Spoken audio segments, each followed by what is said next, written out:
Most people spend their lives trying to change what they do, thinking that if they can just get their actions right, they'll finally become who they want to be. We join gyms, download productivity apps, buy books we never finish, all with the hope that a tweak in our behavior will lead to transformation. But behavior is the surface. Identity is deeper, and identity is not built by what you do occasionally. It's shaped by what you think about consistently. We don't become what we do, we become what we think about. The quiet conversations you have with yourself when no one's watching, the ones filled with doubt or hope or regret or purpose, those are not background noise. They're blueprints. If you tell yourself you're not good enough, that becomes your truth. If you tell yourself you have potential, that belief starts to build a path forward. It's not magic, it's wiring. The brain listens to whatever story you repeat. Eventually, it obeys. Let me give you a picture. Imagine a person who tells themselves every day, I'm not a leader. They might have ideas, they might even have passion, but they second guess, they defer, they hold back. Why? Not because they can't lead, but because their thoughts won't let them. They're imprisoned by a story they wrote a long time ago and forgot to question. So their behaviors follow that narrative. They act small because they think. Now imagine someone else who tells themselves, I'm still learning, but I have what it takes to lead. That person will act differently. They'll ask better questions. They'll raise their hand more often. They'll take small risks. Why? Because they believe in the possibility of growth. They're not faking confidence, they're practicing belief. And that belief reshapes their identity over time. We tend to think identity is something we find, like it's hidden under a rock or locked inside a vault. It's not. Identity is something we build, moment by moment, thought by thought. You're not born a leader or an artist or an innovator. You become one by thinking like one, and thinking like one long before you have proof. But here's the trap. Most of us spend more time thinking about what we fear than about what we want to become. We obsess over what might go wrong, what people might say, how we might fail. And the more time you spend thinking about fear, the more your identity becomes built around avoidance. And eventually, it's not just that you're afraid, you become someone who avoids.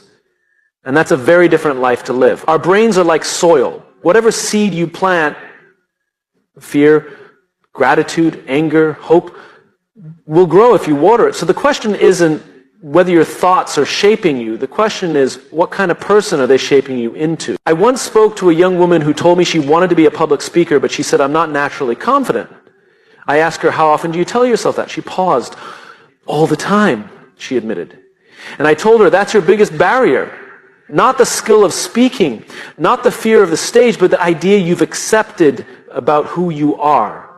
Because you cannot build a new life on top of an old mindset. Let me repeat that. You cannot build a new life on top of an old mindset. There are no neutral thoughts. Every thought is either building your identity or breaking it down. You might not notice the shift day by day, but over months, years, it becomes undeniable. Think of it like a compass. If you're off by just 1 degree, you might not notice it today, but walk far enough and you'll be miles from where you wanted to go. Your thoughts are that 1 degree. Slight, subtle, but deeply consequential. And this isn't about positive thinking. It's not about mantras and mirrors and pretending everything's fine. It's about truthful thinking. About choosing to focus your thoughts on what is possible, what is purposeful, and what is aligned with the person you want to become, even when reality hasn't caught up yet. This is why vision matters. Because vision is the future you begin rehearsing in your mind before the world ever sees it. And every time you imagine that future, every time you mentally walk into it, you lay another brick in the foundation of your identity. You start to think like the person who belongs in that vision. And thinking like that person eventually leads you to act like them. So if you don't like who you're becoming, don't start with your actions, start with your thoughts. Ask yourself, what story am I rehearsing every day? What beliefs have I accepted without question? What kind of person would I be if I thought differently? When we change our thoughts, we change our identity. And when we change our identity, The actions follow naturally. You don't need to force them. You don't need to fake them. They just become part of who you are. You become someone who finishes, someone who shows up, someone who leads, not because you followed a checklist, but because you rewired the core. You changed the script in your head, and the rest of your life began to follow the new narrative. It all begins with what you think about, because that's who you'll become. So the question is simple. Who are you becoming?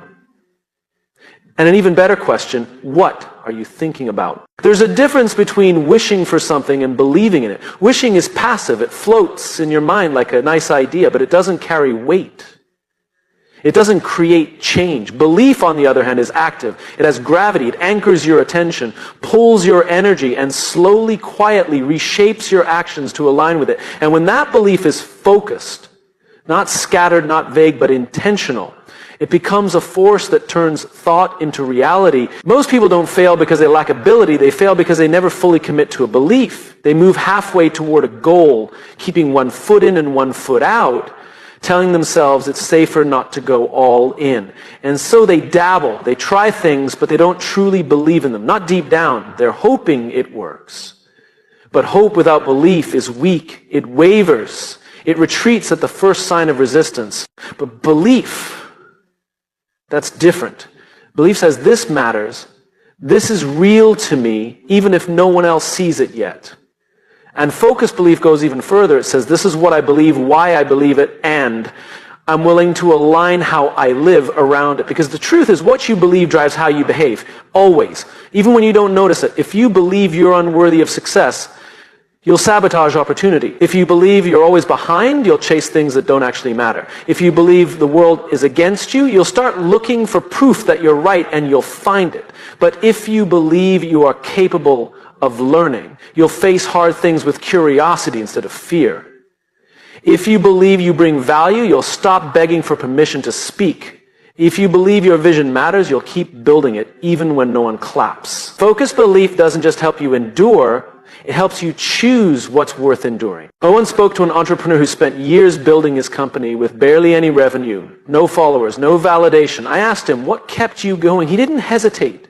He said, I believed this work needed to exist. Not I hoped it would work out, not I thought it might go viral. He believed, and that belief became the center of gravity that shaped every decision.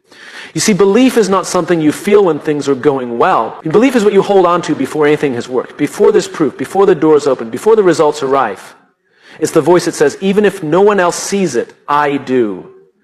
That kind of belief doesn't need applause, it just needs clarity. And here's the irony.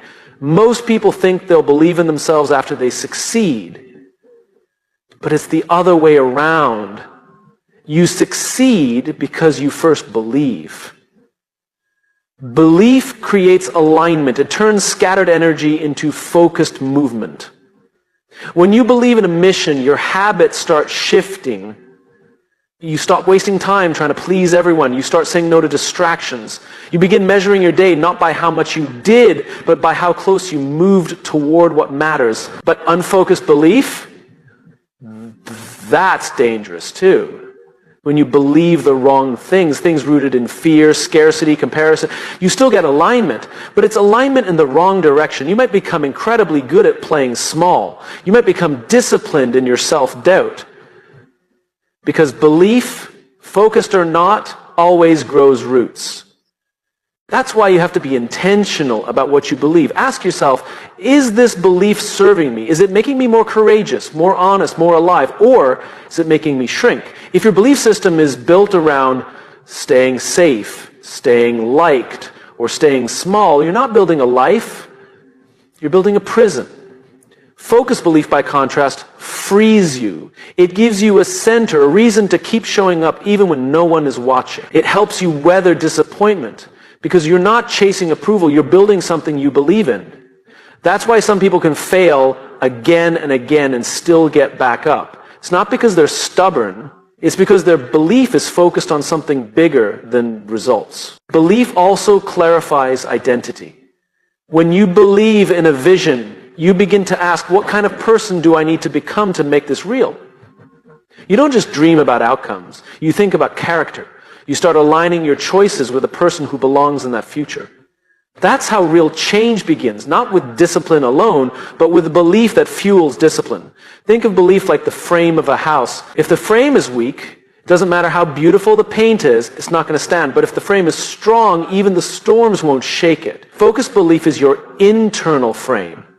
It holds your mission steady while the world outside changes. And the stronger that frame, the more clearly others will see what you stand for. That's another hidden gift of belief. It's contagious. People are drawn to clarity. They follow conviction. They respond not to volume, but to alignment. When someone really believes in what they're saying, you can feel it. It's not loud. It's not forced. It's steady. And that steadiness gives people something to trust. So don't wait for someone else to believe in you. That's not where it starts. Belief is not given, it's chosen. And once you choose it, you begin to shape a life around it. Not instantly, not perfectly, but intentionally. And the more intentional you are about your belief, the more your actions begin to reflect it. And the more your actions reflect it, the more your reality shifts to match what you once could only imagine. You don't become what you want, you become what you believe. And belief is a choice you make every single day. Most people underestimate the true cost of negativity. We think of it as something that just makes a bad day worse, something annoying or inconvenient. But it's much more dangerous than that. Negativity doesn't just ruin a moment, it reshapes your mindset. It subtly rewires how you see yourself, how you see others, and how you see the future. And the worst part? Most of us don't even notice it's happening. And we think we're just being realistic, but we're not. We're being ruled by fear disguised as wisdom. Every negative thought you tolerate comes with a price. The price is your energy, your potential, your ability to act with clarity and courage. And over time, the price becomes even greater. It becomes your identity. You cannot entertain thoughts of failure every day and expect to feel confident when it matters. You cannot surround yourself with people who constantly complain and expect to stay inspired. And you cannot allow your inner dialogue to be driven by doubt and still believe you're building a meaningful life. That's not how the mind works. It listens to every word you say to others and to yourself. And it doesn't distinguish between truth and repetition. It believes whatever you tell it most often. Negativity may feel familiar. It may even feel safe. But it's slowly building a life you never wanted. It talks you out of the very actions that would move you forward. It tells you to wait, to hold back, to protect yourself from disappointment. And it dresses all of that fear up as logic. Why bother? It probably won't work. Someone else has already done it better. These are not questions, they're instructions. And when you follow them long enough, you build a pattern that becomes hard to break. I've met brilliant, passionate people who have done nothing with their ideas. Not because they weren't capable, but because they let negativity define the boundaries of their imagination. And when you let that happen, it's not just the idea that dies. A piece of you dies with it. The part that believes in what's possible, the part that dares to hope, the part that still wants to try. We talk about energy all the time as if it's unlimited, but it's not. Your focus, your belief, your resilience, these are limited resources. And negativity is one of the fastest ways to drain them. Every time you argue for your limitations, every time you dwell on the worst case scenario, every time you surround yourself with people who do nothing but complain, you are spending energy that could be used to build something better. You don't have to pretend everything is okay, but you do have to be honest about whether the story you're telling yourself is helping or hurting. Because negativity never shows up saying, I'm here to destroy you. It shows up quietly. It shows up as sarcasm, as criticism, as cynicism, as that voice in your head that says, don't get your hopes up. And over time, that voice becomes normal. It becomes the filter through which you see the world. But here's the truth. That filter is not fixed. You can change it. And it starts with awareness, with the courage to ask yourself, is this thought useful? Not is it true, because lots of true things aren't useful, Bad things might happen. You might fail. People might judge you. But focusing on those possibilities doesn't protect you. It paralyzes you with work. Growth begins the moment you take responsibility for your thoughts. It begins when you stop blaming your environment, your past, or your personality and start deciding how you want to interpret your experiences. Because between what happens and how you respond, there's a gap. And in that gap lives your power. Negativity tries to close that gap. It tries to convince you that your reaction is automatic, that you don't have a choice, but you always do. You can choose to see feedback as failure or as fuel. You can choose to see risk as danger or as opportunity. You can choose to see discomfort as a problem or as a path. Every single day you're shaping your future with your thoughts. And if you keep planting seeds of fear, you can't be surprised when you grow a life full of doubt. But when you begin to plant something different, something hopeful, something constructive, something bold, you give yourself permission to become more than just a product of your past. And this isn't about toxic positivity. It's not about pretending life is easy or ignoring pain. It's about refusing to let your pain become your identity. It's about choosing to focus on what builds you instead of what breaks you.